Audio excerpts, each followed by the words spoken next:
Very good morning to you. Welcome to the morning brief right here on Channels Television. I'm Jeffrey Ozama. Kelly, good morning. Good morning, Jeff. Good morning, Lagos. Good morning, Nigeria. Today, it's Friday. The weekend is here, August 14th. Thank you for joining us on the program. We're broadcasting live from Lagos. I'm Kelly. A giga. And it's going to be a very, with many varies weekend for the people of Osun State. So all of the stakeholders are gearing up because it's just a day to the governorship election where several political parties, about 15, let's say 14, maybe 13. Let me explain what I mean. And I'm right in all of them. So initially there were 14 of them on the ballot, and then one decided to say, I surrender. I'm going to support a candidate of another party. And then just yesterday, 2 days ago, we now saw that a court order, another party was joining, so that made it 14 again. You know, it was now 13, now 14. No, it's supposed to be 15. It now went back to 14. And then yesterday I saw another video showing that like another candidate has also said, I think this is where as far as I can go. So we're looking at maybe 13, but all of the ballot papers, I guess, has been printed, and they'll have all of the representation on those ballot papers. So the intrigue of politics. We even saw at the rally organized by the ruling party yesterday, showing that the governor's party, the ruling party at the federal national level, yes, at the federal level, that's the APC, and then the Accord. So the ruling party at the national level, I should say, and the ruling party at the state level, now playing all of the ping pongs of who can go where and who cannot go where. So, well, according to NBC rules, we can't show images, we can't, even call a couple of names and all of that. So we're going to stick to the rules as far as this is concerned and discuss the thing that the law allows us to discuss as far as the conversation is concerned. But what is very disturbing, Kelly, is the trend, which is what we're going to engage our guests with later on the show, because we're big on Osun. We're going to talk about Ebonyi, we're going to talk about other things as well. Is on Monday, the police had reported that there was a court-related incident on Monday. That court-related incident led to like four deaths, and then there was another incident on Tuesday whilst we were there. There was another incident that was reported to us that happened on Tuesday, and then between Wednesday and Thursday, that's overnight, somebody again was killed, who is a nephew of one of the campaign DJs. And so it's just very disturbing, the level of death that has been recorded coming to this election. But we hope that the security agencies will do their best to apprehend, arrest, if you will, prosecute, and make sure all of the perpetrators have their day in court. And with the heavy presence of security officials already deployed to Osun State, one would wonder why we are still experiencing these attacks and these violence few hours to the election. It was, at that rally yesterday, it was interesting to even see, one of the National Party chairman of the ruling party in Osun State defects to the position, the main opposition is a faction. Is a group of faction. Okay, right. It group. It was interesting to see that. I don't know if that would have any impact or any effect, since it's just a faction having to play that. But it was also interesting to see some of the big rigs of the ruling party at the federal level also there yesterday, and all of that. So one would wonder if their presence there will indeed going to make a difference at the polls tomorrow.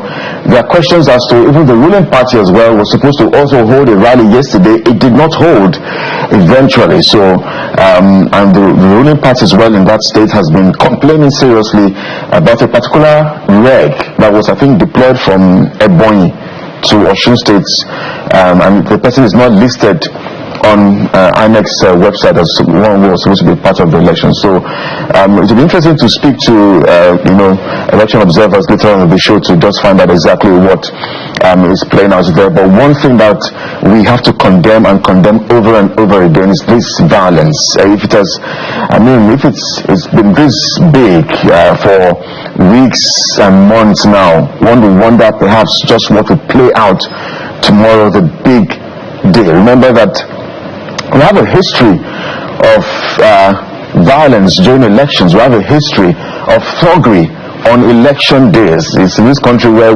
people used to snatch ballot boxes. Remember that. So if we've experienced this kind of build-up to August 15 tomorrow, I'm just wondering perhaps what is going to play out tomorrow. So security agencies for all the 15,000 police officers deployed to Osun State, 10,210 NSCDC officials deployed, the EFCC and other paramilitary agencies who are in Osun State. We beg of you to ensure there is peace in that state tomorrow. No life deserves to just vanish on the grounds of elections or on the ballot and all of that. I remember former President Goodluck Jonathan having to make that big decision. He could have perhaps used his office and the power and influence, but he decided to say no blood of any Nigerian. And today he is respected globally by that one singular decision.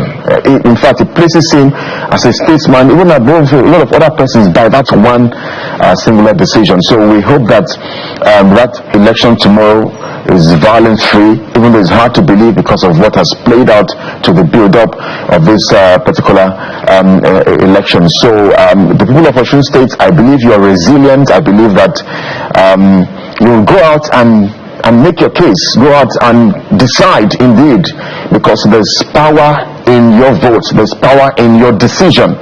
I don't want you to give up and say, don't give up as a result of all of what has played out in the build-up of elections, but go to the polls and let your voices be heard. Let your voice.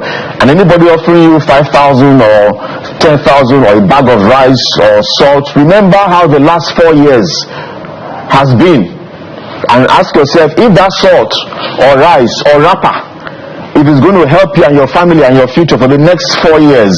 So before you compromise that your vote for 10,000 naira or 20,000 naira or bag of rice or salt or oil, groundnut oil, remember that 4 years is still waiting for you ahead, and that decision will tell whether or not it was worth the compromise of the 10,000 or 20,000 or even if it's 100,000.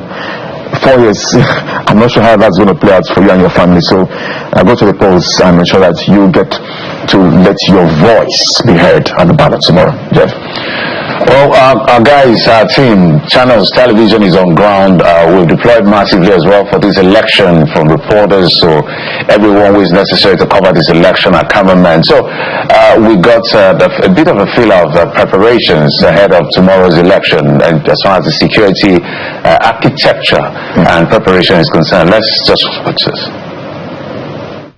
Over 15,000 personnel of the Nigeria Police Force have been deployed for the Osun governorship election to ensure orderliness before, during and after the election. Right about now, at the police force headquarters in Osogbo, the Osun State capital, the personnel are being deployed to the 30 local government areas of the state.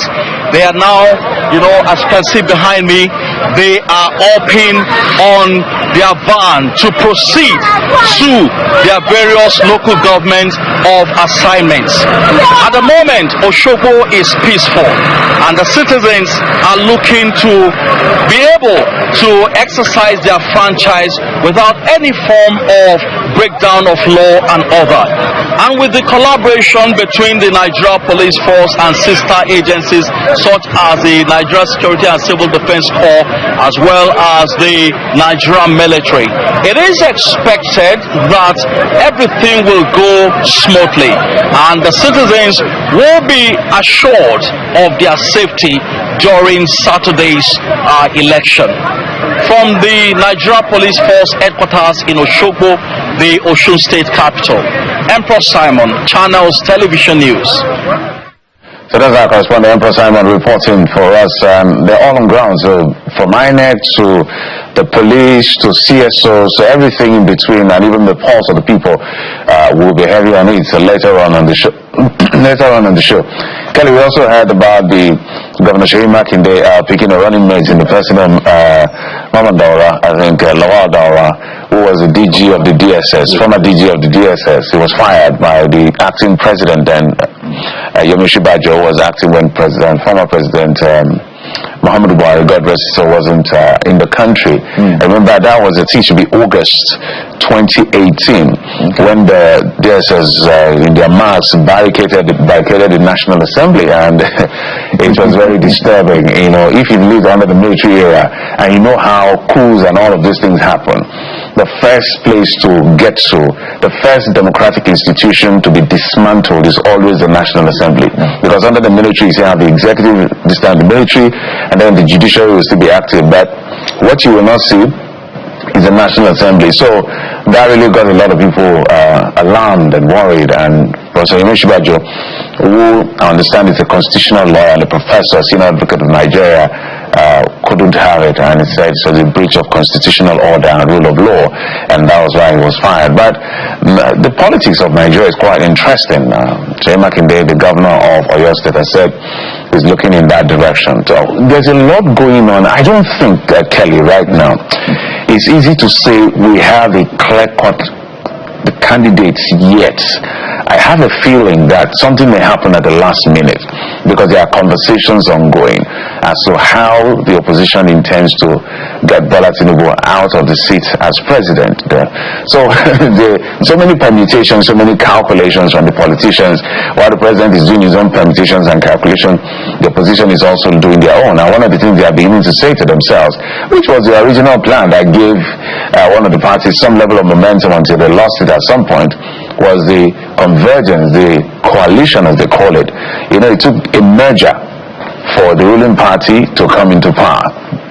But this time they want to use a coalition, which is not necessarily a merger.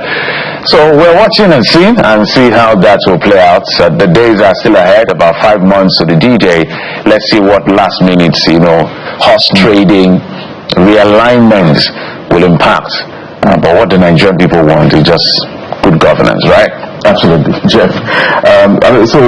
National Convention of the APM, and by the way, APM, Allied People's Movement, we have to try to remember that, holding right there in Bauchi State yesterday. Bauchi State has been in the news, I think the last couple of days. There was the Good Luck Jonathan Democracy Dialogue which held 2 days ago, and then yesterday again we had that National Convention of the APM holding right there again in Bauchi State.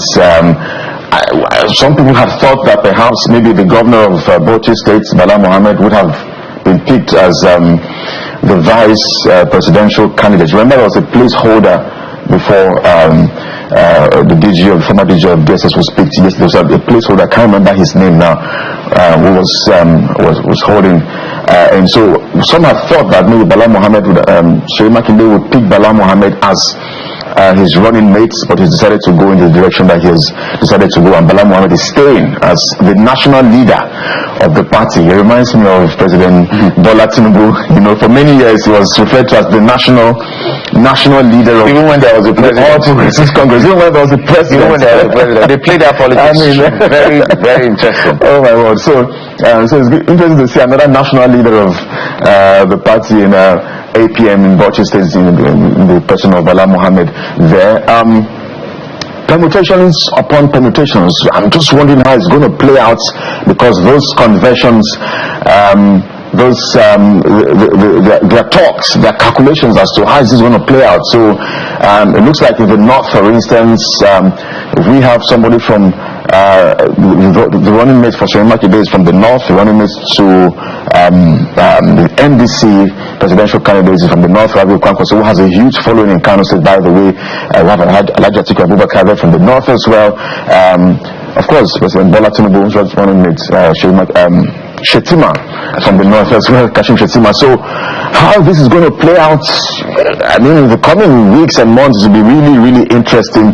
But that conversation around coalition, I'm wondering what the plan is. The NDC presidential candidate says he needs just a single term. I don't know if Atiku Abubakar is going to also promise that he needs just a 4-year term. Maybe they could strike some sort of deal somewhere. But politics, they say 24 hours is a long time, and we have about 6 months or thereabout to go. So it's going to be interesting to watch this space and timeline, because a lot of drama is going to play out in the coming weeks and months. Absolutely. So we're watching the space, we're watching what the politicians are doing. We'll report to you the ones that are safe for TV. I'll keep the other ones to myself. But we'll take a break, and when we come back, we'll be looking at what the papers are leading with. But we're going to be heavy on Osun today later on the show. Stay with us.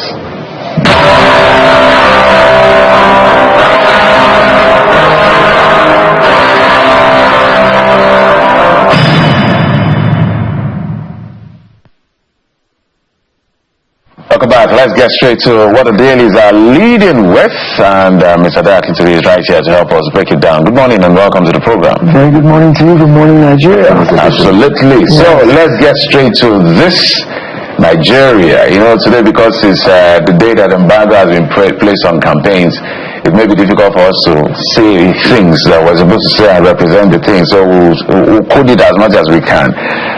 Vote freely but wisely, Tinubu tells Osun voters, and you can see there assure security peaceful, and all the killings and the violence could trigger voter apathy, says Yaga. Yes, well, Osun's been a long time coming, and it's finally here. This time tomorrow, the election will be underway. Not a question of hours. Yes, a matter of hours now. And it's a bit worrisome if you look at all of the things that have happened in the run-up to the election, in terms of the violence, in terms of the contention between the various parties. And, you know, the issue with Osun primarily is that they are formidable contenders. The incumbent is formidable, the opposition, the competition is also formidable. So it's a battle of giants, really, and they're pulling out all stops on both sides or on all sides. You said there are 14 now. Each and every person is trying to put their 13, trying to put their best foot, best foot forward. You can see the security apparatus. You know, the IGP has deployed a deputy inspector general. There's only commissioners of police, who have been deployed there. INEC is trying to put its best foot forward, saying that it's well prepared, its technology is robust and in place, you know. And this is the second test for the new Electoral Act, which has tried to regulate elections in a way that the outcomes will be more readily acceptable. And the onus is really on INEC, because if INEC were able to conduct elections that are satisfactory to the vast majority of Nigerians, we'll see a lot less litigation, a lot less post-election drama. You know, part of the reason we have all this contention is because the conduct of the elections are always questionable.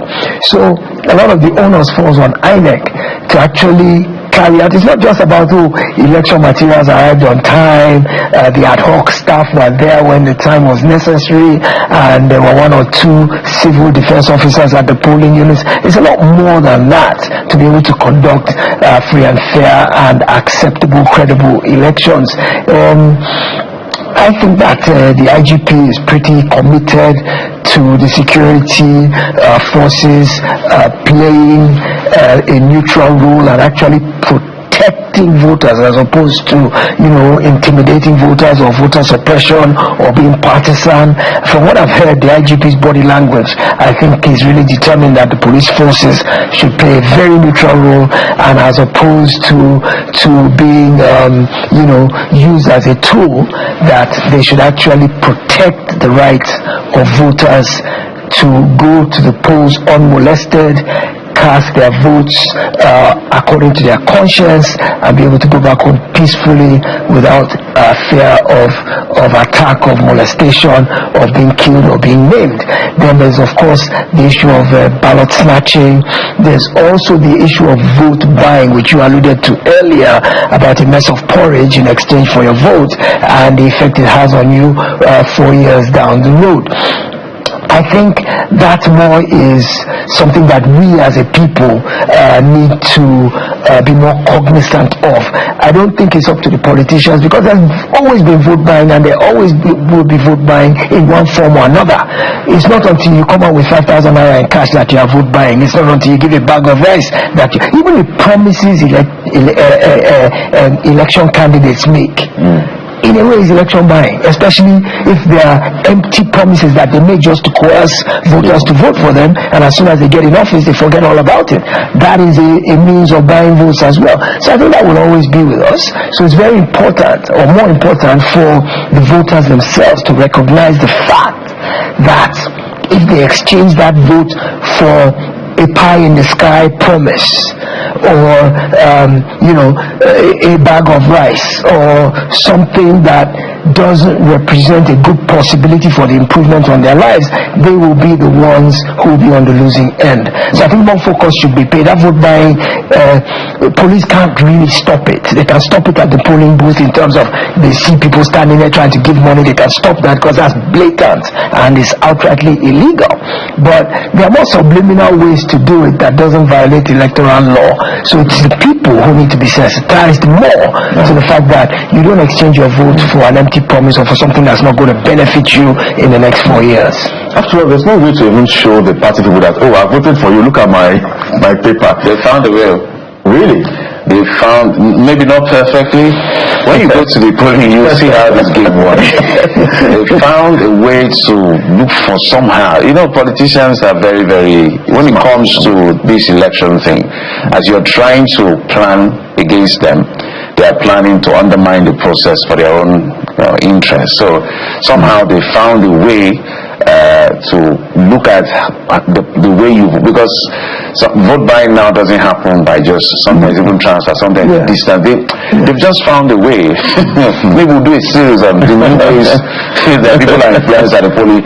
You can even see EFCC doing their work and all of that. EFCC is also in numbers. Yes, they can be there doing their work, but these guys know that because they know the EFCC will be there to do their work. And then as soon as the eagle turns away to go take a meal, and they take a face. A lot of things play out. Absolutely. Yeah. Let's stay with this Nigeria for a moment. When the president says vote freely but wisely, what exactly does he have in his mind? That's the same president that told Nigerians a moment ago that all is fair in politics. But vote freely but wisely. Yes, well, that's a maxim, a time-honored maxim, and I commend the president for coming out to say that, because essentially the aspect of voting freely simply means don't be coerced and don't be intimidated. Vote your conscience. But the notion about voting wisely is very important, because if you make a wrong choice, it could affect your well-being, your welfare, and your future, at least for the next 4 years. So for him to be saying it and saying it publicly and openly, I admire that. I think that he's being an elder statesman and he's advising his offspring for what he thinks will be best for them. But it's politics as usual. I mean, when you look at the contention in Osun as it is, and you know that it matters a lot to the center. The ruling party lost that state 4 years ago in a way that they've never been happy with up until today. They feel they lost it unfairly. And I want to tell you and tell Nigerians that for the last 3.5 years, the APC has not sat on its laurels in Osun State at all. They've been working assiduously to shore up any fault lines. They've been building their structure. They've been, doing all kinds of things to make sure that the errors of 2022 don't cost them the election again. So the president, as a father of the nation and the father of that party, is essentially rallying the troops. The subliminal message behind voting wisely, the subliminal message is more or less saying who the president wants you to vote for. Yeah. So, top right of this Nigeria leads with something else. FG brokers truce as airlines, aviation unions end face-off.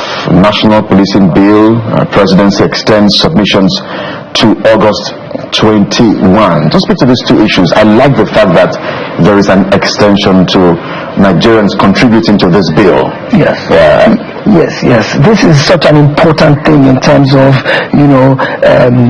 grassroots and communities, that before it happens, people should have their input. Generally, when something that's going to bring about wholesale constitutional change is about to happen, there's usually public hearings, but public hearings seem to be scantily attended to in Nigeria. When the House of Assembly, the National Assembly, generally advertises the fact that there's a public hearing about this thing and people should come and give their opinion. And usually just find NGOs, sometimes you find interested associations or unions, but individuals, communities are scantily represented. So for something like state policing bill, our voices need to be heard as to our concerns. And there are a lot of concerns. People are worried that politicians can hijack the process and begin to use state police, as a political tool. There are people who are worried about funding, training, equipping. So the sentiments of the public not only need to be heard, but need to be taken into consideration in terms of how this state police law is enacted, what is put in it, how it is structured. It requires a lot of consultation with experts who've done it before, like places like in the United States, where they have even down to university has their own police, not to talk of local government and states. So it's totally localized in America. So they need to consult with places like that, in addition to getting the feelings of the people who will be directly affected by state police. And the second one you talked about is the union, the face-off between the unions and the airlines. Air Peace in particular was the one who was more affected by this, and they ground all its flights. About 70 flights were ground to a halt in a single day, and it cost the airline a couple of billions in disrupted, the movement of thousands of Nigerians, and just messed up their day. So I'm glad that they found a resolution point, but I don't always think that labor disputes should end up getting to a point where it grounds all activities to a halt, because it is the man in the middle who gets hurt. When elephants fight, it's the grass that gets hurt. So the airline is an 800-pound gorilla on one hand, the unions are an elephant, a bull in a china shop on the other hand, and the traveling public are the ones who end up carrying the can and suffering. So in all labor disputes, at the end of the day, they end up at the negotiating table. That's where all labor disputes end. So my wonderment is, how come we don't get to do the talk at the negotiating table before everything breaks down to the pressure, so that you come with your own pressure points. Only language the government understands. Absolutely, very true. So that is a pressure tactic. But what I'm saying is, it should not get down to that before the government will come, or the powers, in this case the airlines, will sit down with the unions and work it out, so that it doesn't have to get down to where the common man or the ordinary person will suffer. Well, let's stay with this, Nigeria, and one story that's of interest. Senate probes $3 billion loan, $722.6 million NLNG revenue gap. Finance Ministry fails to account for transactions handled by petroleum agencies, NMPTL and UPRC, to appear over and resolve native queries. And I know that the Finance Ministry will be having a session to explain all of these monies. I think on Wednesday also. I was trying to be corrected, but the Senate is really doubling down, and I'm happy. I just hope something will come out of it, because there are questions to be answered as far as the petroleum. It's a very technical sector, so a lot of things happen. It's not an all-commerce conversation, sadly. So the people who understand these things can tell you the kind of things that happen. People blame Mele Kyari for a lot of things, and they are calling him for his head to be on the spikes and all of that. But one thing I respect him for is that right now we're speaking to specific details that Nigerians are not clear about. Priority is coming. You don't even have a book to look at. In fact, the first book you opened, is it 2018 or so? I can't remember the exact year now. It was, we had a deficit of, I think, 800 billion, and then we had another deficit, and we started recording billions to trillions now in profit after tax. But when you look at the numbers, there are so many gaps. The NLNG has now been dragged in to come and do some explainers. What do you make of this? For years, the NNPC was called the most opaque oil regulator in the entire world. Let's cesspool corruption. Absolutely, and of course, oil and gas being Nigeria's premier resource and the major revenue generator, and most of its revenue, in fact, all of it is in foreign exchange. So for years and years and years, there have been issues about the revenue generation capability of all of our oil and gas sector. NLNG has actually been, a shining star in the middle of all this, probably because it's a PPP, it's a public-private, enterprise, and it's run very well because it's a private thing, and they've been more transparent with their accounting than at least the NNPC has been. But what I find generally, and maybe we should put, the credit at the feet of the National Assembly, is that in recent times, more and more exposés have been coming out about, unclear government accounting. I don't want to say dubious, because that makes it already sound like there's some shenanigans at play, which might not be the case. It just might be that they are not used to accounting publicly and explaining every single line item of income or expenditure. But the Senate is now holding their feet to the fire and saying, and it's not just NLNG, like you said, NNPC is involved as well, and even Ministry of Finance too has various explanations to make about things like even the subsidy savings. So it seems like for the longest, and it's not just this administration, the past several administrations, that there's been no accountability in terms of public finance. They've just simply done what they wanted to do, traded what they needed to trade, collected the revenue, spent it as they saw fit, and never thought they needed to explain anything. So where the lapses are, it's not saying that the money is stolen or is missing, but where the lapses are come about because they're not used to having to explain or be accountable to anybody. Now they have to. Now they have to. That's why I'm commending them. They don't have a choice. Absolutely. But I want you to speak to something the president. I think the president had met with Dupeng yesterday, and he gave some level of optimistic statement about the refinery. Remember, that refinery has actually got a lot of money. Quoting $1.52 billion in excess of that through the period it was supposed to be working, and then it worked for, or did they say it worked, or partially worked, and there was celebration. Boom. After deadlines have been shifted, then it's no longer working. The president says, look, I want to fix the economy first. When I get everything in reset, that refinery is not going to go to waste. But take a listen to the president, and Mr. Akintobi will respond to it. The refineries that you mentioned is going to come back to work.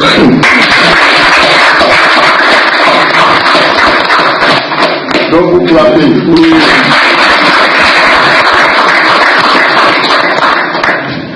We're just building a very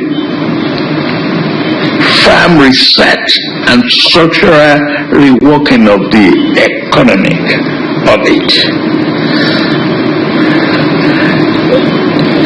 Ordinary flame and smoke of refinery doesn't mean that it's working until it's profitable and yield the value for which it is built. I'm not a man who will go looking back and everything, because I've accepted the asset and liability of my predecessor. No matter what has happened in the years past, it's my responsibility now as the president to fix it, make it work for the largest common value of our population. I take responsibility for that, and I'm going to do it. So that's the president of Nigeria, but we're talking about the refinery, Mr. Akitubi. Well, the president has always said, I asked for this job, so don't pity me. And here he is repeating the fact that he inherited the assets and liabilities of his predecessors. So he sees these refineries, and all Nigerians do, as a key player in terms of our ability to get affordable fuel and all the derivatives of oil and gas. Not too long ago, it was in the news that the government was in talks with a Chinese consortium to come and take over those refineries, refurbish them, get them up and running. Perhaps that is what the president is alluding to in terms of the fact that these refineries will work. He's probably looking at a private partnership, maybe with the Chinese, maybe with somebody else. The worry for me is that I think those refineries are so old now that they can't really be efficient. Their technology is probably obsolete, and the kind of money it would take to get them to where they need to be competitive probably will be about as much to build new ones. So I probably would look at a situation where either they sell them off completely or, do something that will ensure. I like the part where you said smoke and this doesn't mean it's working. It reminded me of the way what played out when they showed us a bottle of some liquid and said it came out of, I think, the Port Harcourt or Warri refinery. So yes, indeed, smoke and flames and everything else could just be glass flaring. It doesn't mean, it says, until you return value, until you see profit. That's when you know the refineries are benefiting Nigerians, and that's not happening yet. There are a lot of misinformation or even almost outright lies that we heard, but let's leave that to history. Let's see what the president will do to fix this, because I heard all kinds of things, and we interrogated a lot of things and found out that, come on guys, if it's not working, it's not working. And then when people say this thing is not, it can't fractionally distillate straight to PMS from crude oil, that you need raising and to add all the additives to be able to get our petroleum products. People were arguing and all of that. When data reports started coming out, eventually the whole thing eventually became true that we couldn't function further than what we did. Absolutely. What repeats my imagination is the fact that when people criticized the refineries, I remember the presidency reacting and condemning those who criticized. Some people were saying anytime good things are happening, some Nigerians don't want to. Come on, man. Who wants the country to fail? Yeah, we still see the former president of Nigeria, Chief Olusegun Obasanjo, that period, who also questioned that those refineries were not working or were not going to work. And I remember the presidency reacted the very next day, this is working. In fact, they challenged OBJ to go to the refineries and go and see for himself. But today, the truth is, yes, it's just a blending plant at best. Yes, well, let's just hope that this is not another way to just throw a whole bunch of money at something that will end. We hope not. I think the president had his word. I think one of the things was some of us said that saying, like, we gave you money to buy us a Rolls Royce, you went to buy us Kekenapel. Anyway, but let's hope that the president can keep to his word. Anything that works for Nigeria is for all of us. Absolutely. So we'll always be grateful for anybody who makes it work. Yes, Akitubi, thank you. Mr. Akitubi is public affairs analyst, always joining us right here on the program. But we'll take a break, and when we come back, three-pronged conversation. The first will be some kind of a right of reply on conversation we had about the Ebonyi State yesterday, the subnational, and then we go full swing into preparations for the Osun State governorship election taking place in just hours from now. Stay with us.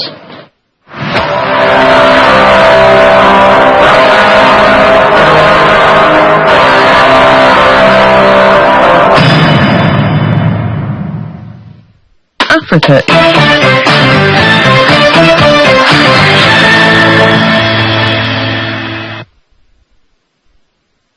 Welcome back to the program, everyone. Let's switch gears and just get to talk Ebonyi State for a moment. Yesterday we began a conversation here on this network with one of the commissioners, the Commissioner for Special Duties, Mr. Valentine, who was here on the program speaking about governance in Ebonyi State, spoke about the allegations of the opposition not being allowed a level playing ground, where we had a right of reply.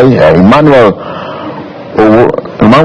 Uwobo is a legal practitioner and former Commissioner of Agriculture and Special Projects at Ebonyi State, is also a former senior special assistant to the immediate past governor of Ebonyi Renewal Energy. Joins us live from Abuja studios. Thank you indeed, Mr. Nwobo. You're also a PDP chieftain. So let's begin from what is really very essential to us about the states of opposition party. That's the main opposition party in Ebonyi State, the PDP. And then speak to the reports about journalists being attacked covering one of the party's meetings in Abakaliki. Good morning. Actually, what's happened is sometimes we say in res is loquitur. There is the matter speaks for itself. Certain facts are already in the public domain. Trying to deny that journalists were not attacked was it is a corruption of itself. Journalists that went to cover a member of PDP's resigning from APC to PDP were attacked. The journalists have already spoken. They are human beings, mature people. I don't know what the state want to cover with all this shenanigans. The truth of the matter is that they were attacked. I don't know, they should own up to the actions. They can't be behaving so primitively to believe that people are daft. Political appointees were charged, were tasked that they should not allow opposition parties to hold meeting in any local government of the state, and they see it as one of their responsibilities, and so most of them are trying to meet up with the charge. So once there is any gathering of any political party in the state, every political appointee want to show that it's in charge, and it's not necessary, because if the government have actually delivered, there have been no need for this tension. There have been no need for this cankerworm. There have been no need for this reckless action of the executive. Mr. Nwobo. Yes, I'm hearing you. Well, for the Commissioner of Special Duties in Ebonyi State, his argument is that violence was staged, and he has challenged you, the opposition, to produce exact videos of those who were attacked. What he says we have is just chairs being shattered. So do you have videos and pictures to show those who allegedly committed this violence? Nobody stages a what we call ring lights to video crime scene. Most of the armed robberies, attacks and kidnappings in Nigeria, how many of them are in the video to the public domain? What else can also be interesting to you as a journalist is that your colleagues cannot be lying, and they can't tell you that what they saw was the man that invited them, attacked them. Of what essence? The truth of the matter is that the government, their appointees, are so naive about democracy, they are so naive about leadership, they are so naive about what they owe the people, they are so naive about the constitutional rights of the citizens, they are so naive about everything, even the administrative policies. They are naive about it. And you cannot come and say that the opposition stage a protest or stage attack on themselves. It goes to tell you the type of caliber of people that are working with the government. It goes to tell you how morally sound they are. It also goes to tell you how the type of advice they are giving to the governor or to the government. When you have such people around you as a political appointees, you are bound to make unforgivable mistake while you are in leadership. Most of the governors don't actually know that some of these things they are held accountable once they leave office. You cannot say that people who are kidnapped or who were attacked or who were robbed should bring the evidence of the attack as the evidence of video of the attack on them. In such a tense situation, you could as well ask people, those girls that were once kidnapped in Oyo State, to bring the video where they were kidnapped. Is it a play? Is it a concert? Is it are they staging a video recording? What happened was that in law, definitely what is needed in law to justify or prove any offense is first class witness, not hearsay. If somebody says somebody was attacked, you will still say that may be a hearsay. But the person that will attack, you say, I know who attacked me. A government is actually sending people to come to a public domain to say that those people are not attacked. It shows how reckless they are with the truth, how these states even their type of government policies. A government that cannot actually tell you why they have not commissioned any project in in almost 4 years, and add and subtract, you know that this state have gotten, will get up to 8 trillion naira by the end of the administration, which is about the 2 years budget of a nation, and they will not be able to tell that this is where this money is. The president said severally, hold their governors accountable, and by the time they are trying to hold the governors accountable, they charge with violence. It's not about election, it's not about even the situation. Yeah. So, yes, I'm hearing you. We had a pushback back and forth with Mr. Valentine Okike yesterday. Well, I insisted that there was an attack. The argument then was who was doing the attack. That there was no attack, that's not true. There was an attack because journalists were attacked. Now, his argument was that the PDP stage this attack or carry out this attack, if you will. So just hold on, that is not. Just hold on, sir. Can you just hold on, sir, so that I can ask my question. I'm saying that there was a pushback from us to say you can't come on TV and say there was no attack, because there was attack. We have interviewed journalists and we believe them. So his argument was now it wasn't the ruling party in the state that did the attack, it was the opposition that carried the attack to give the government a bad name, and then try to challenge what evidence you have, and there's this back and forth. But where I'm going to with this, there's something you said in passing I want you to expatiate and further before we go to issue of governance, and that has to do with, you said they've been instructed not to allow the opposition to gather and meet. How do you know about that? No. It's not even a hidden issue. The political parties have been attacked, members of, especially the PDP, the phobia, that's what we call polyphobia. They already believe that because they have nothing to show the world or show the state for the huge allocation that I say must be getting to 8 trillion naira by the end of administration, they resorted to this kind of shenanigans, naivety, primitivity. And it is not what you can even say that the governor is not aware of. Most of his acolytes and lieutenants are involved in this attack. And the reason for this attack, far-fetched that I've tried to expatiate here, the reason is because after the end of these 4 years, the governor was choked, frustrated. He rounded himself up with naive appointees who could not even help him supervise projects or take administration serious. It's like children's play.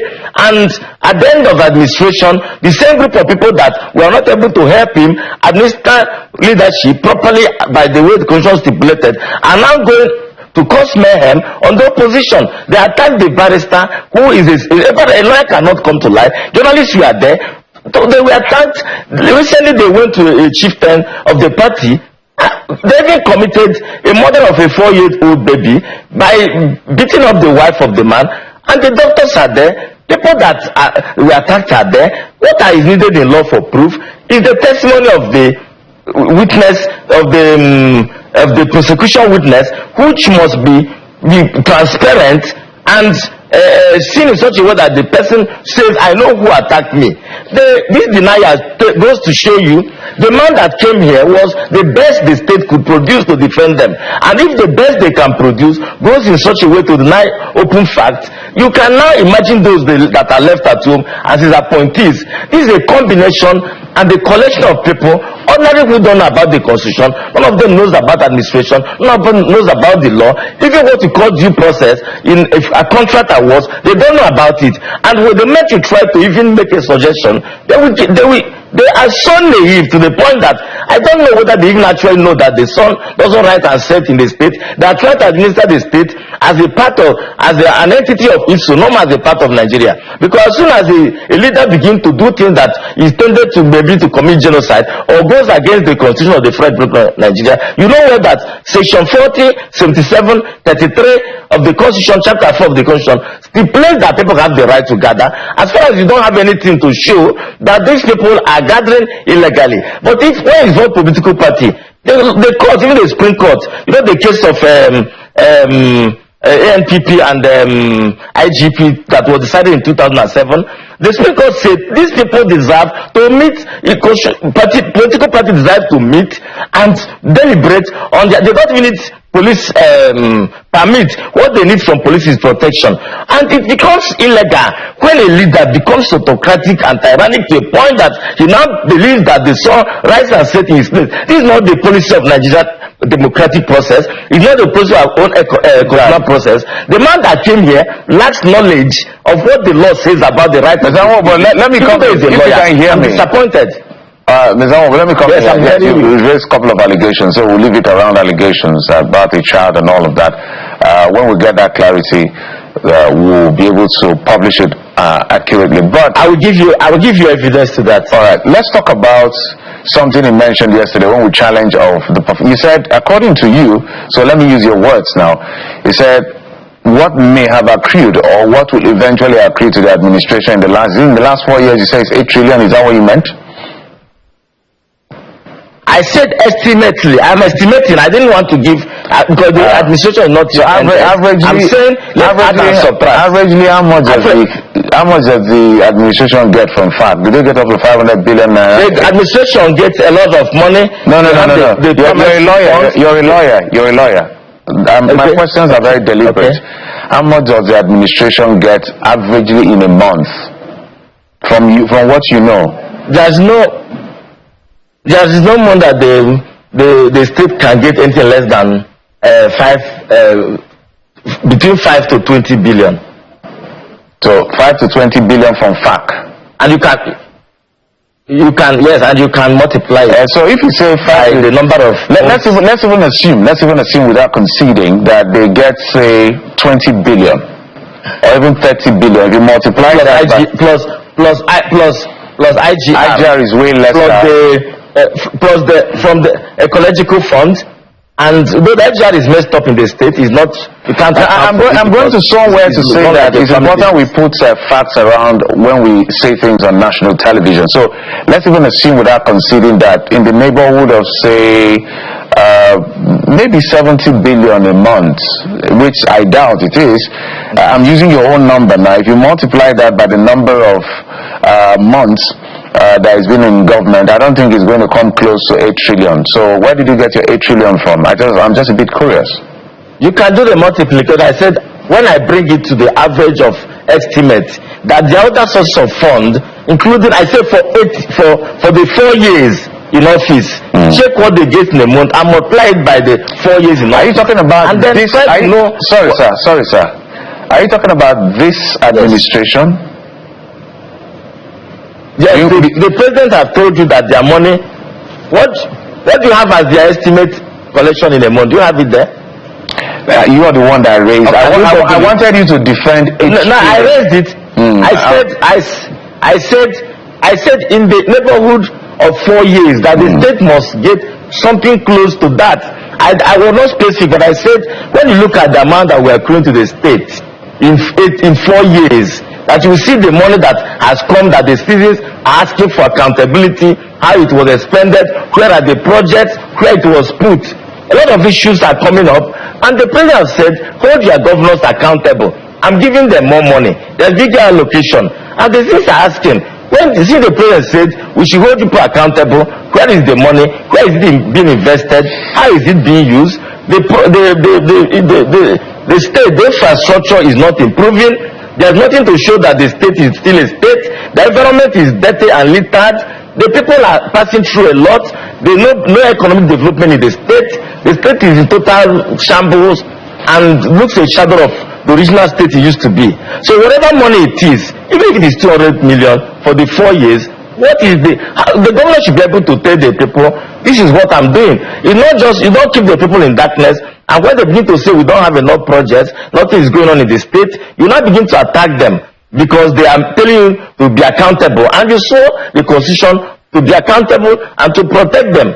Now you also constitute a terror to their lives because the people that serve under you are now constituting terrorism within the population, and you can't just come to the open to debunk or caution them. You rather looks as a covert situation where those people begin to feel that they can act anyhow, breach the constitution and breach the law, because they know they'll be protected. And that's not the intent of the constitution or our law for any reason, even democratically. Even under the military government in those days, you don't just act anyhow as a sitting governor. You must be able to carry the people along. Yes. Yeah, so we'll come back to the issue of governance. But again, that particular meeting where you said journalists were attacked and the opposition were also attacked, is the matter in court? Have you tried to sue?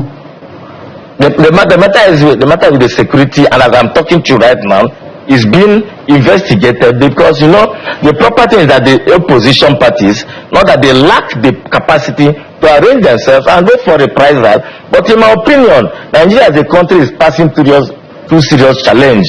Anything done in any part of Nigeria that will induce insecurity of any nature, whether politically or not, is against our well-being. And when the president, so the matter is at the police, that's what you said. Is now pointed at.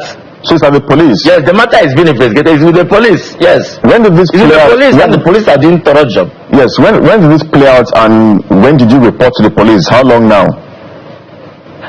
Within 24 hours of the incident, it was reported. And I'm sure and I believe that the security agencies are on the ground and on work in relation to those attacks. They didn't attack just one person. They have attacked three different. So after the barrister and the home. Yes. So after that particular attack, has the opposition held any other meeting or meetings after that attack? Let me tell you, the level of insecurity brewing in Ebonyi may spiral to other states. As soon as so far the opposition is complaining, they don't want to take the laws to their hand or to go on reprisal. Now, members of the executive are sending. Yes. I'm trying to tell you what is going on. Yes. So just a yes or no. It's a yes or no answer. Have you held any other meeting after that particular meeting? No. We have to escalate. The matter is being escalated first for the interest of the peace and security, for the security apparatus to know. So that if you've not answered the question. The question is, after that particular meeting where you and some of your colleagues were attacked, and our colleagues too as journalists, I'm just asking, have you held any other meetings? No. The meeting have been held since. You can't just hold meeting and you prepare to do a reprisal without reporting to the security apparatus. No meeting has been held. You must have to take caution, because the next meeting, the opposition may decide to say we are prepared to repel it, and that may lead to insecurity in the state. It's not better that this matter is escalated, except if the state is on, or the necessary authorities are unable to take the bull by the horn and say, if you know how to help yourself. We can't handle it. That is a different ball game. But as far as we are citizens of Nigeria, the best thing to escalate the situation. And as it's been escalated, there are threats. Every member of the PDP is being threatened on the internet, on their personal messages. I've got members of the executives. Yeah, because I was doubling down because I wanted you to, because as an opposition, you need to have your facts right, so that when you are engaging government and engaging any other person, you're pushing from the point of fact. So I doubt whether I've done, because I just did a quick AI search on the IGL versus the fact. Cumulatively, even after the 4 years, I doubt whether that government will see up to maybe even 3 to, let's even say 4 trillion. So 8 trillion is a bit of a stretch, don't you think so? Approximately, if they have up to 3 trillion on ground for the 4 years. So your claim of your claim of 8 trillion was an exaggeration. I was not specific. I said estimate from my own point of view. From my point of view, if it is 4 trillion that is going to accrue in the state in 4 years' time, which you know that there is nothing to show for it now. Okay. Alright, so I just had us to establish that. Or do you think there's anything to show for it? No, because I'm saying if you're an opposition, you should have your facts right to say this is the amount that has accrued. No, just hold on, sir. This is the amount that has accrued to this government. What exactly are you using this 10 kobo or 10 trillion for? So if you don't get that fact right, then to combat them. Okay, can we use 2 trillion? 2 trillion, yes, let's use 2 trillion. I will just forget about. Can we use 2 trillion and forget about the excesses? So you feel that let us know. Let's say with 2 trillion, he hasn't done enough, right? Is that what you're saying? Where is it located? And number 2, they are not public administration in the sense that nothing is transparent, not the contract awards. If you go to sites of some contracts, you cannot see any provisions of the Fiscal Responsibility Act as to how the contracts are awarded, how it is bidded, the contractors, date of expiration of completion. What you see is just excavation here and there in the name of working for the people, but it does not trickle down to the population in any form. The people, the political space is strength, the economic space is strength, the state is going totally backwards, and people are being, you see the administration of members of his political party who are loyal to him, it does not see it as a Ebonyi State administration. It is a administration that focuses more on those who are the same table and the same political party, not about the masses. 4 years not have been commissioned. Not if something was started. Yes. Maybe one final question. Someone who has more like a godfather figure in that state is the Minister of Works, Ebonyi. If he calls on you to work with him and become the next governor and switch to the APC, defect to the APC, are you willing to work with him? I can't go. If he calls on me, is he the one that's supposed to give me governor? The governor should be a voting. People should vote for who they want. Nobody should come in to become governor. People should come and present themselves the population, who by their votes and acceptance, which is what is causing this crisis. Okay. The best thing I can do for you is to help you. You said you're not open to it, so it's fine. Emmanuel Nwobo is a legal practitioner, former Commissioner of Agriculture and Special Projects. Ebonyi State is also a chieftain of the People's Democratic Party, which is the main opposition party in Ebonyi State. Thank you indeed for your time on the program. This is the morning brief. Let's head back now to Osun State. Let's get some updates, exactly what is playing out in that state. Let's take a moment and we'll be right back.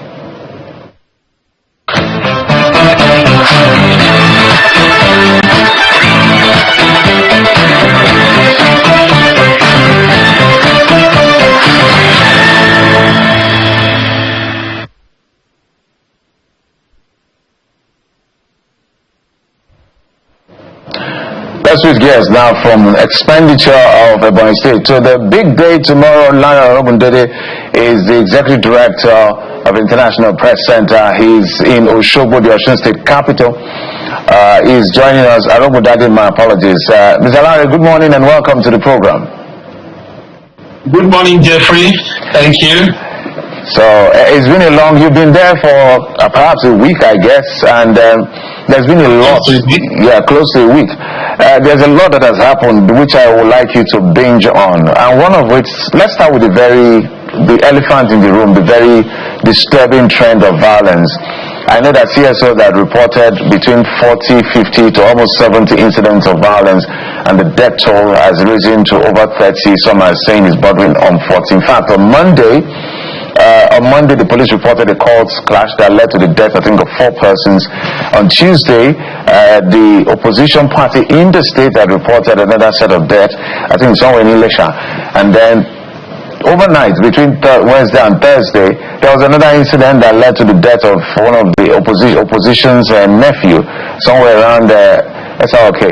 So, what exactly is going on?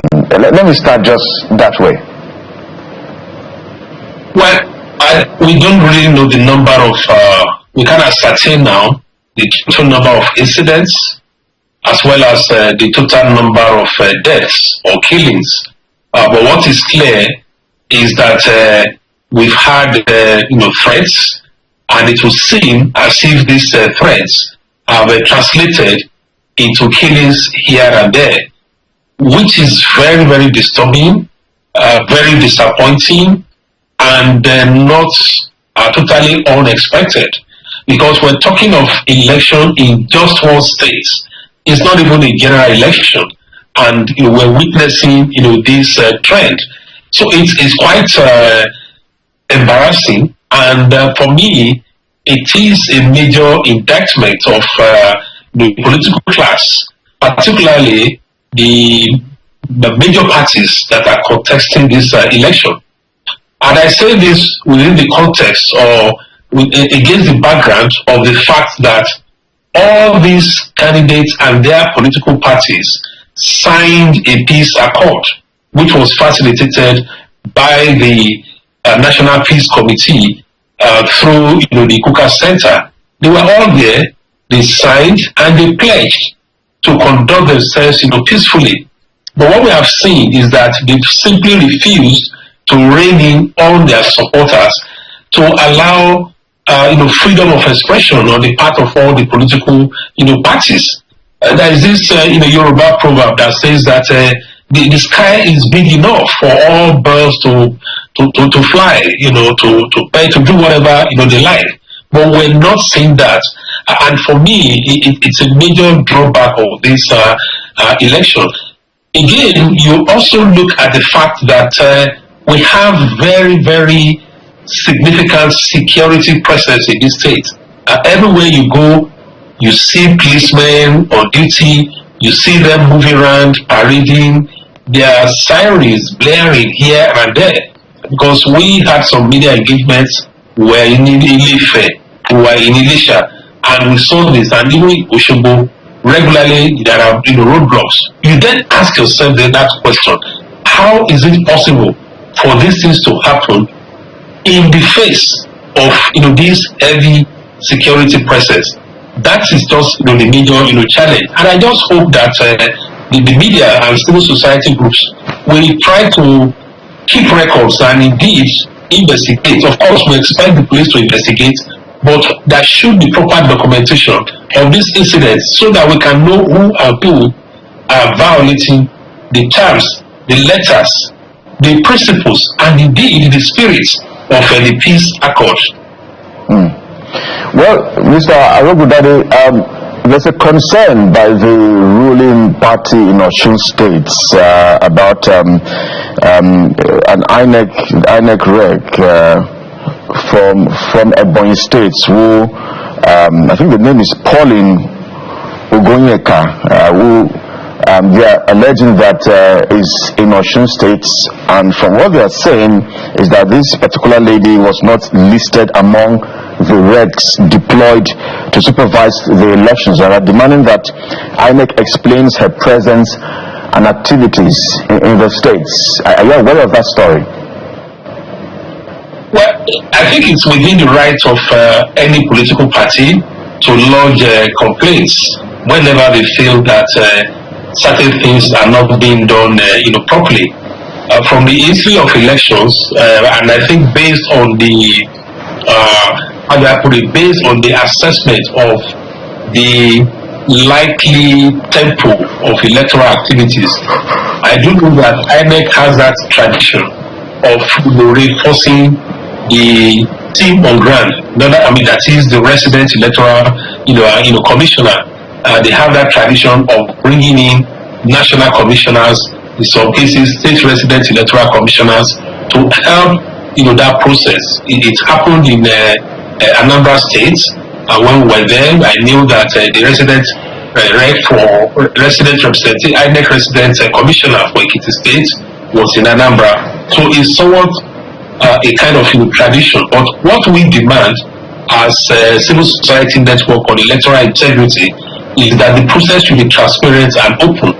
It will have been good if before now there had been a clear statement on who and who are going to be in Osun State as part of INEC and what their roles would be. Perhaps that would clarify any doubt. But since the ruling party has lodged this complaint, we expect that INEC headquarters now will take the necessary step to either allay their fears or explain the roles of each of its officials that are in Osun State. And it's not just at the level of the commissioners, or by the way, we also have other levels of INEC officials who will be playing some role as part of the management of this process, including being the supervisors of the RAC and so on and so forth.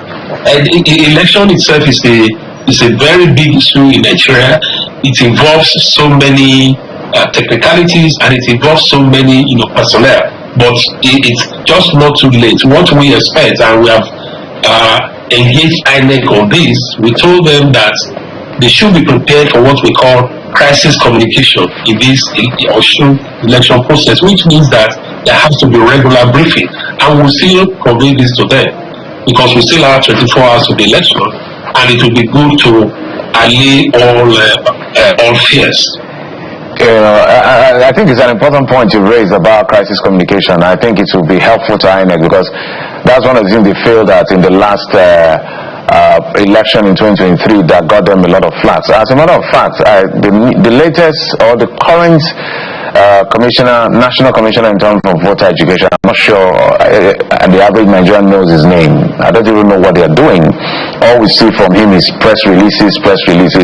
When Festus Okoye was here, we had a lot of media engagement. I doubt if I've ever seen him on TV. I stand to be corrected. But I really don't know how effective INEC communications is. But that should be the man who should be at the forefront of speaking to Nigerians. I think we have to call this out so that they will take responsibility that INEC communication is ineffective from that particular commission as far as that office is concerned, with greatest respect. But so that things like this will get clarity, because this is a national assignment, so we need a national response. But bitter as it may, let's talk about. I'm sure they are listening to this program, and I should think that they would respond soon to this, and of course we would draw their attention to this conversation. Yeah, I'm just talking about generally that that office has not been as effective in terms of media engagement, not press releases. That was what I was drawing the attention to. Just comparing it with when Festus Okoye was there, without trying to disparage anyone. But I'm trying to say that, yes, you wanted to say something? No, just to say that, after Festus Okoye, we also had some Olumefu, and we also have other people who engage with the media, the chief press secretary. But like I said, I don't want to be seen to be holding brief. It's just good for them to know that this is the position that this is the opinion that you have expressed, and I would expect them to respond to this very quickly. Yeah, we need more regular dissemination of information as far as this election is concerned. I don't want to go back to someone else because just go and watch. I'm not talking about meeting in the offices. I mean, come to television. Let media houses engage you, just like we had with Okoye, Festus Okoye the last time. We had that level of vibrancy in terms of National Commissioner of Voter Education. I think that was the last time we had that level of vibrancy. Anybody can argue otherwise, but that's from where we sit. We see. But let's talk about the issue of security. We also understand, please, I don't know whether you know about it, we understand that a politician who is running for the House of Representatives for the National Assembly was arrested, I think yesterday or so. The Navy actually did that arrest, but we're hearing stories, I don't know whether you have any report to that effect, that the politician has now been released, and then the naval officer has been posted out. What do you know? Well, I wouldn't say I know much about this, and you see, one of the things we've also tried to do, and this is at the level of the civil society network on electoral integrity through our European Union support to democratic governance election observation hall, is to try to engage, at least publicly, the Commissioner of Police in charge of, the Commissioner of Police for elections for Osun State, to apply for. We've reached out, we've tried to say that it would be good for them to have a comprehensive debriefing for observers and, of course, the media as well, so that they can be able to give direct response to some of these things and clarify a whole number of issues. Because the truth of the matter is that when you have this kind of situation, disinformation or misinformation cannot be ruled out. And obviously, each side to this, the different sides to this political debacle or contest are trying to score political points. So everybody is saying, oh, I'm the victim. No, you are not the victim. You are the aggressor. This person is doing this. somebody is at this hotel, go and read, all kind of things. And this is where the role of the CP elections become very, very important. And in any case, we also know that there's a DIG who has also been deployed to Osun State in charge of these elections. I guess maybe listening to us now, they would not know that it will be important for them to have, the forums, the briefings. And even if they have 1, 2, 3, 4 today, it will not be too much because there's so much flying around in terms of the news, in terms of tension, in terms of allegation, and it's their responsibility. And the more they speak out, the more they brief observers on the steps they are taking, the investigations they have done, I think the more it would help to clarify the issues. And if we in the media have more questions to ask, that would be an opportunity for us. So just like you were calling out the INEC, I'm also using this opportunity to appeal to the CP elections, to the DIG, to all of them to know that based on what is happening, they cannot afford to. We're not saying they're not doing anything, but it's good to just have that opportunity which is being provided by like our election observation hub, where you have many civil society partners, including the ones that have been at the forefront of promoting the peaceful conduct of this election, like the Kuka Center. So coming there or any other place to have this kind of debriefing, for me, will be quite helpful. You have your questions. We also have our own questions. Although some of them we cannot, bring them on here. And because we're here, we're going around, we're hearing things, we're seeing things, and we want to have these genuine conversations with them. Because they should also not forget, we keep talking about context. This is the second major election that will be conducted under the Electoral Act 2026, which means that, and then it's the last major election before the 2027 election.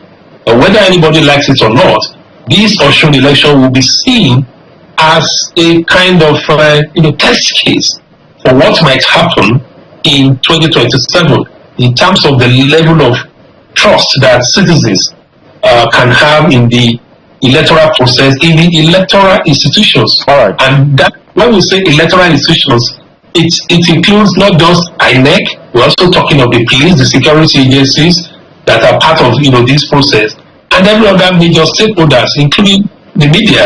And I guess we are playing our role, and I'm glad that you are raising all these questions, because answers have to be provided within the 24 hours. Well, I don't know if you've also even interfaced with the resident electoral commissioner in Osun State, because he too is really very unpopular. I'm not saying his name now, Osun Babalola. I don't know why INEC's body language has been a bit different. My colleague was mentioning Festus Okoye, but after he left, we've not really felt the impact of his successors at that level too in Osun State as well. I don't know why the resident electoral commissioner there too has also not been engaging with the media as we would have loved to engage with him. In fact, we've tried to even schedule interviews with him. He has declined to speak with us, Mr. Oluwatosin Babalola. So I wish we can engage a bit more with them, because there are questions indeed begging for answers.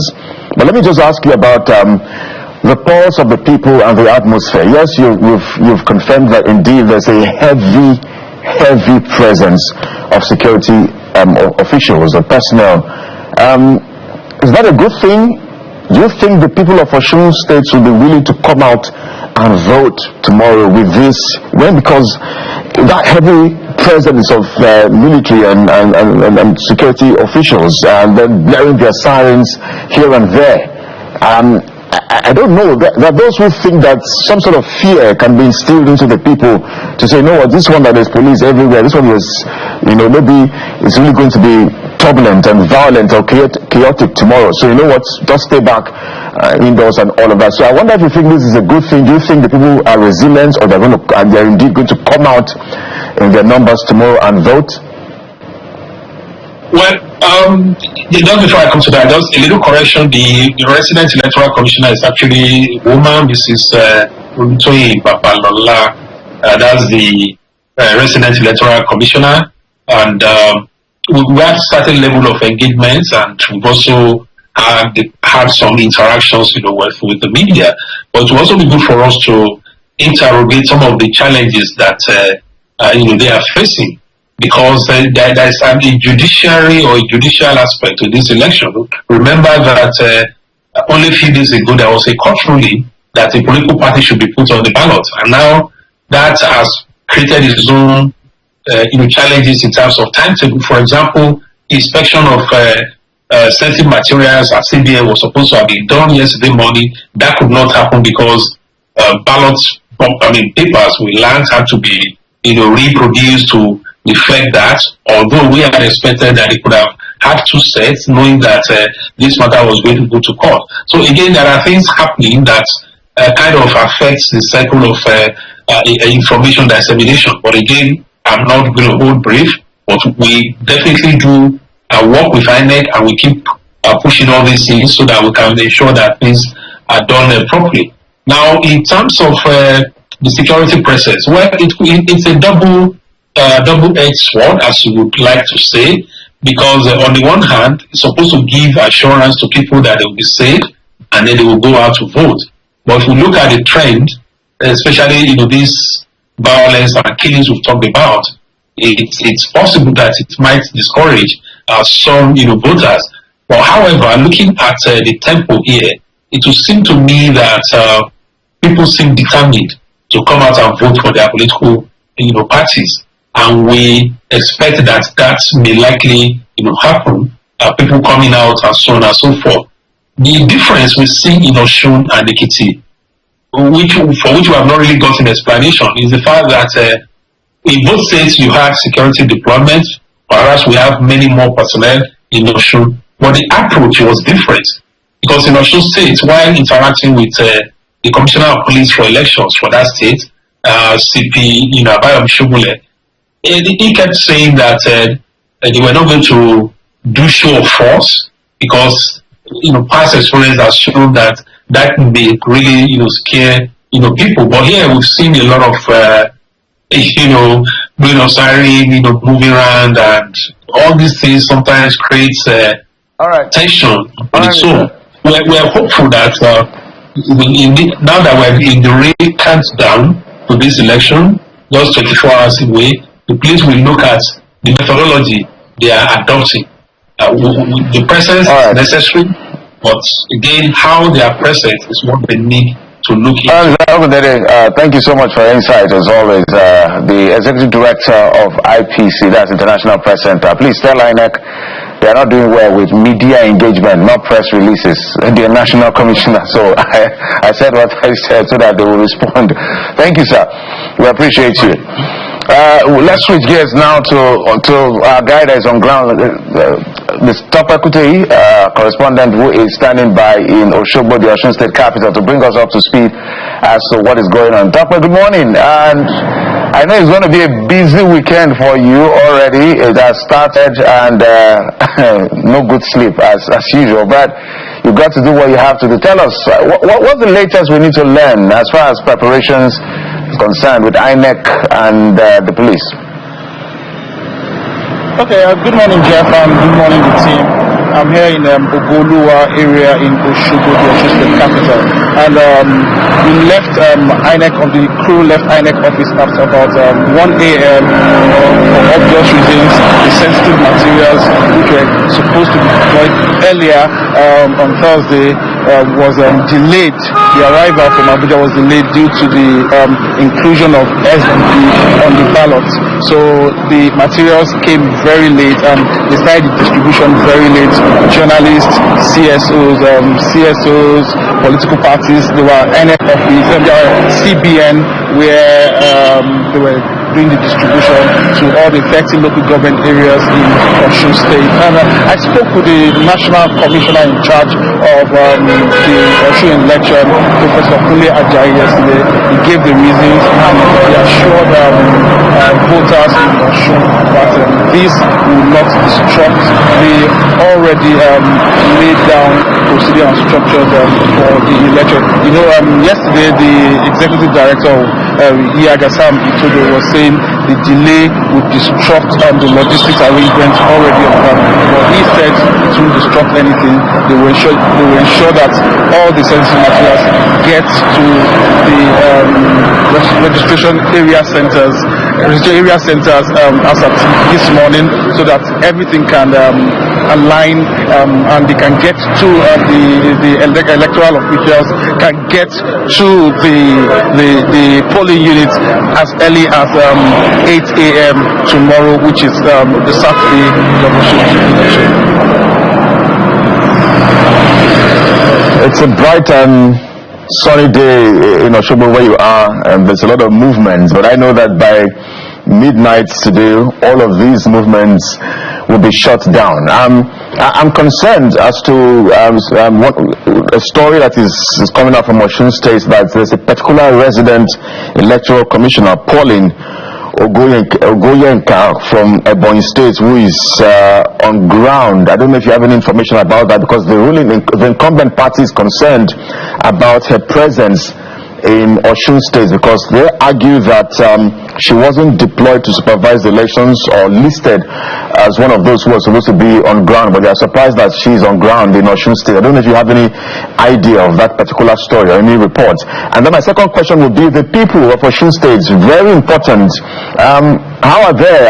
Are they ready to come out in their numbers tomorrow and vote, especially with this idea of the heavy presence of security officials in that state?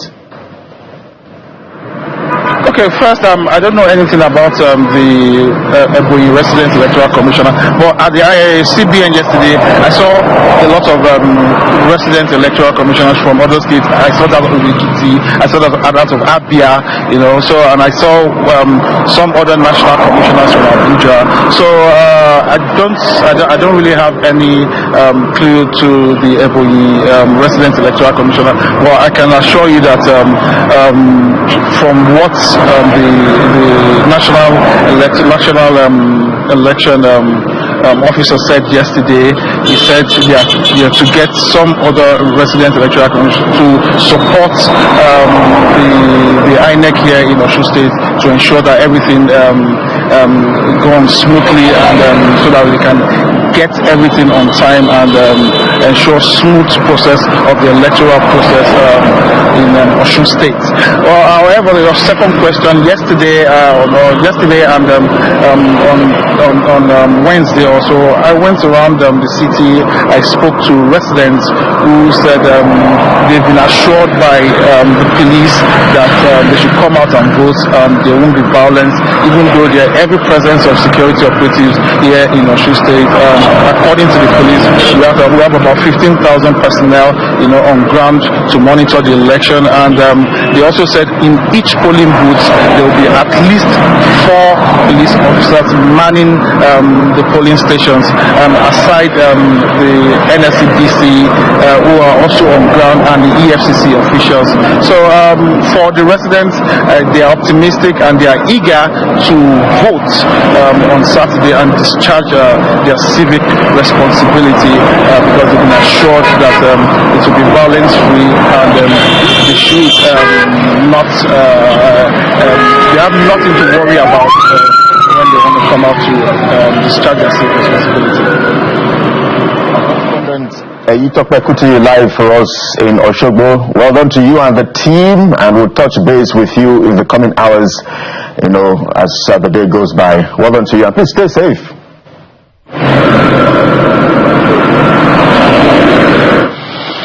Well, this is the morning brief. Let's take a moment. When we come back, we will get to switch gears and look at something else that is really very essential. Well, I'm told that we don't need to go on that break now. Okay, so let's quickly head to it. We're joined in the studios by 2 gentlemen, but they're here to talk about something as referred to as ENACTUS, which is a global network dedicated to using entrepreneurial action to create a better world. Gentlemen, thank you indeed for coming on the program. Well, Raphael Anagba is the program manager at ENACTUS Nigeria. Then we also have a student, Augustine Ojoja. I hope I got that correctly. Onoja. Okay, it's not spelled here correctly, but so Augustine Onoja. Desmond, thank you so much for coming on the program. Yeah, maybe we should begin with you, Mr. Anagbe. What is this competition about? Okay, so the ENACTUS competition basically is just an aspect of the overall ENACTUS programming. So first, ENACTUS is a global network. We have about 35 countries spread, and we're happy to have Nigeria to be part of it.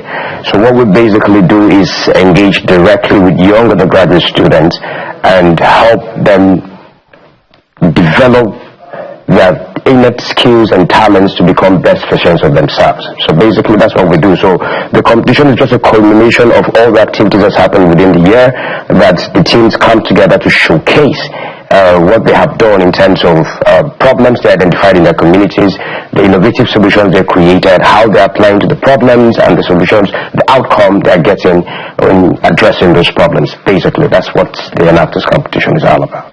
We'll come to the student now, and let's talk to you for a bit and talk about what kind of things are they bringing to the table. I can see that's just out now. I was seeing the winners being declared. We'll come to that in just a moment. What were they bringing to the table in terms of innovation, and which sector were they directing it to?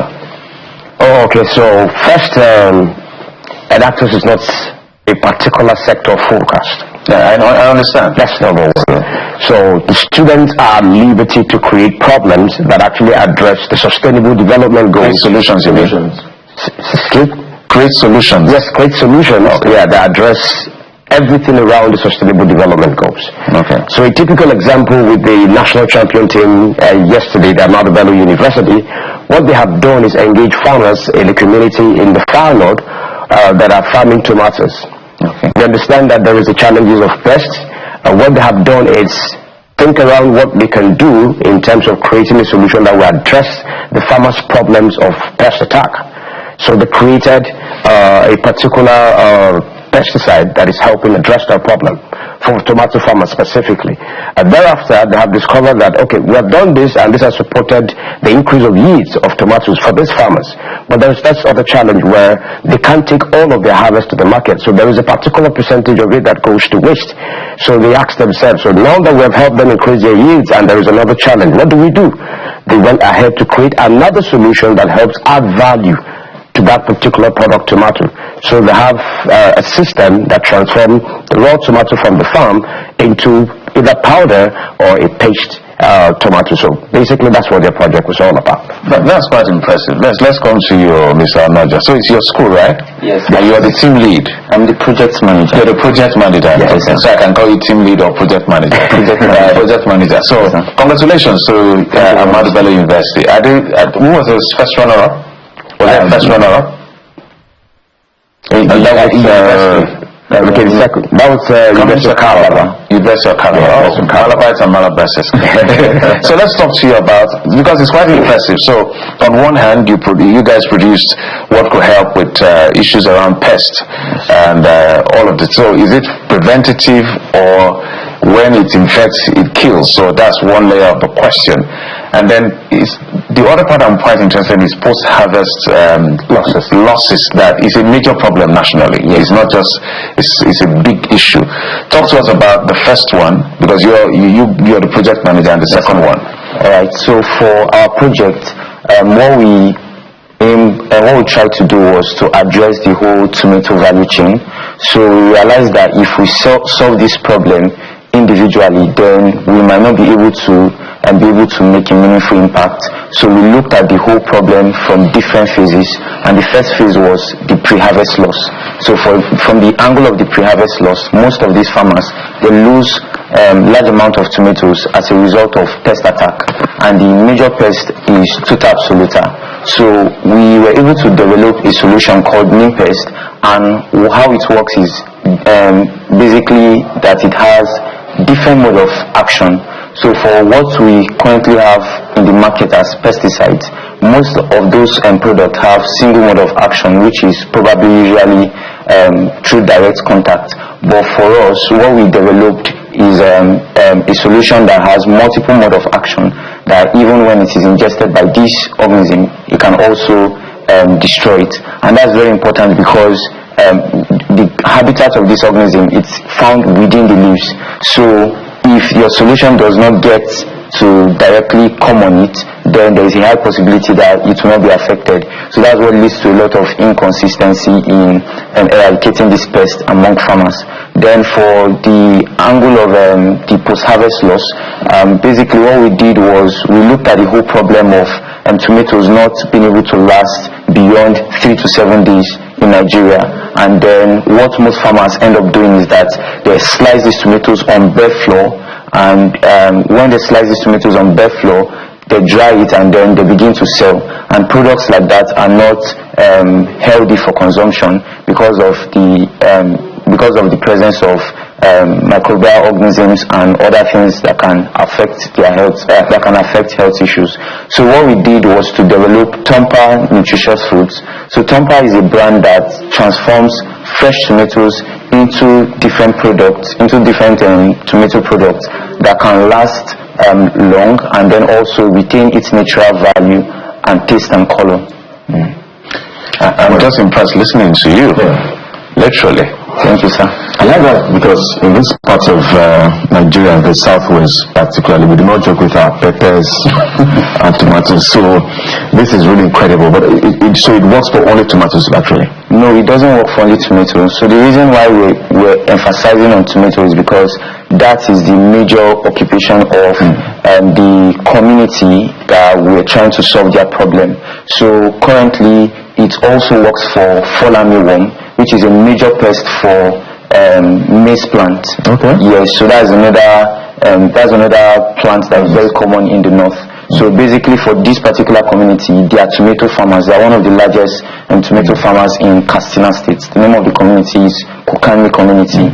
So that was why we challenge that.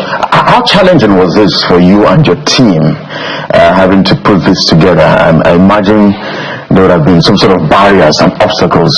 Walk us through perhaps some of those moments when you felt that, you know what, are you sure we'll not have everything? Maybe let's switch and try something else. If these tomatoes is not going to work, let's try something. Were there such moments?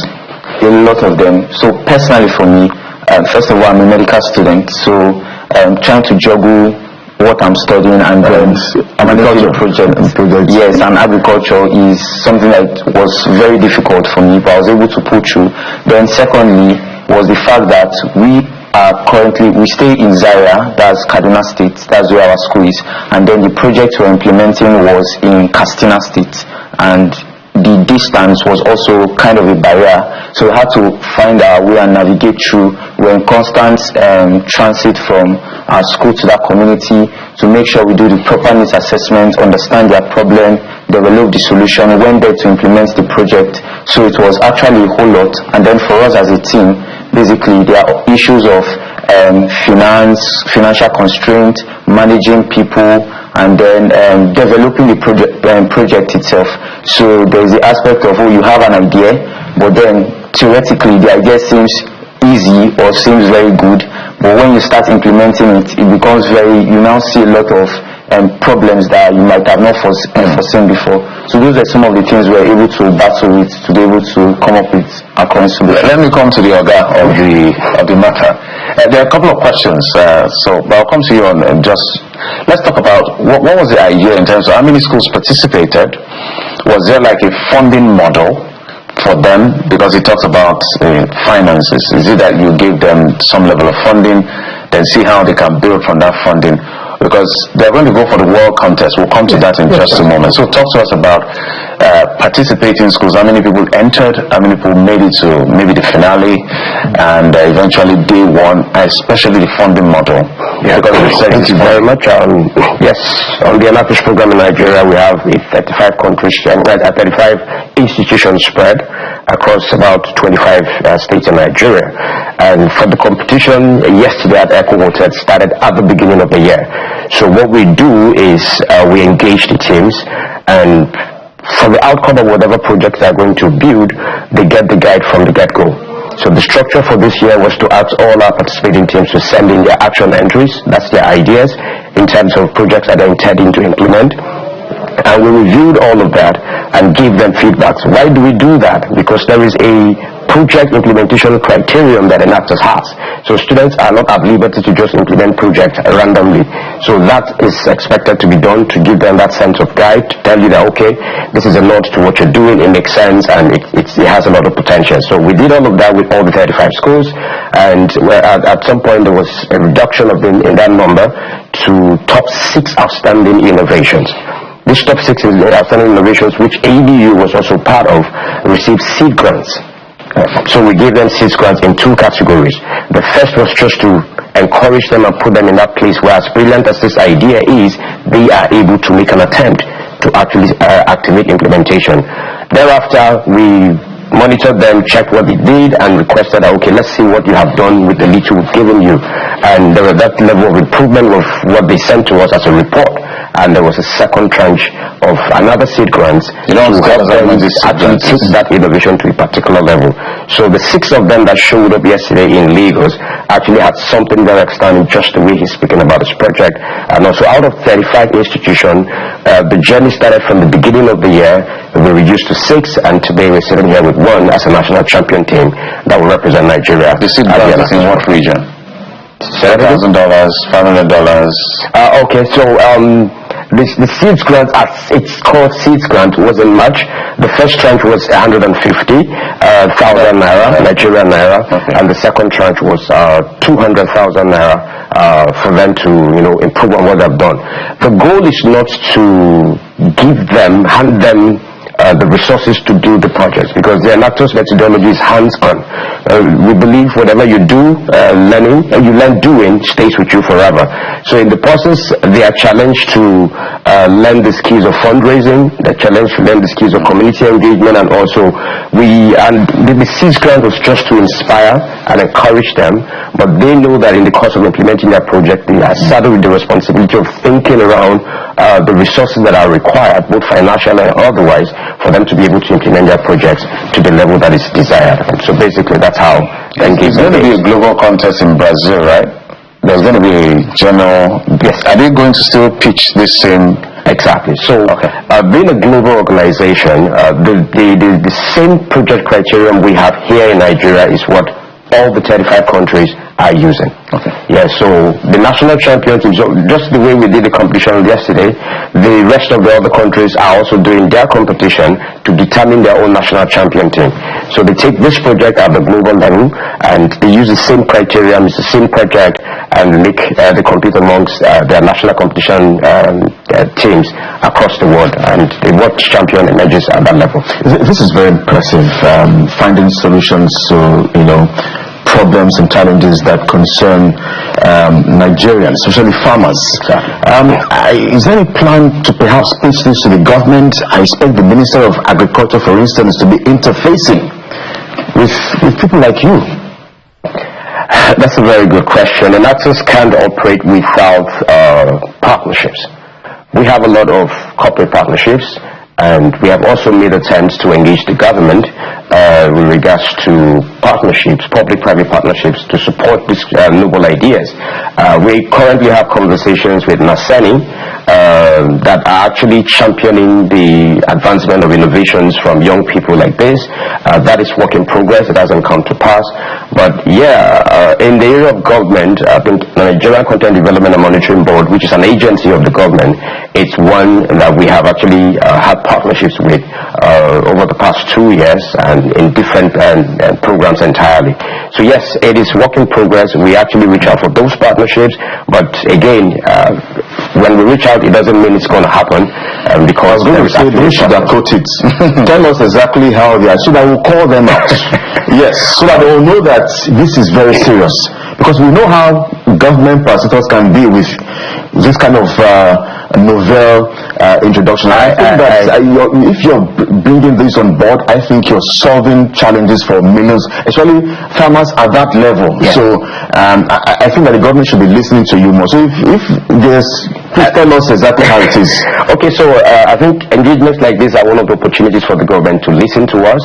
In fairness to us, the country director, and we are very strategic about the approach because we know the ministries in the government that are we should directly be partnering or working directly with, knowing what we're doing.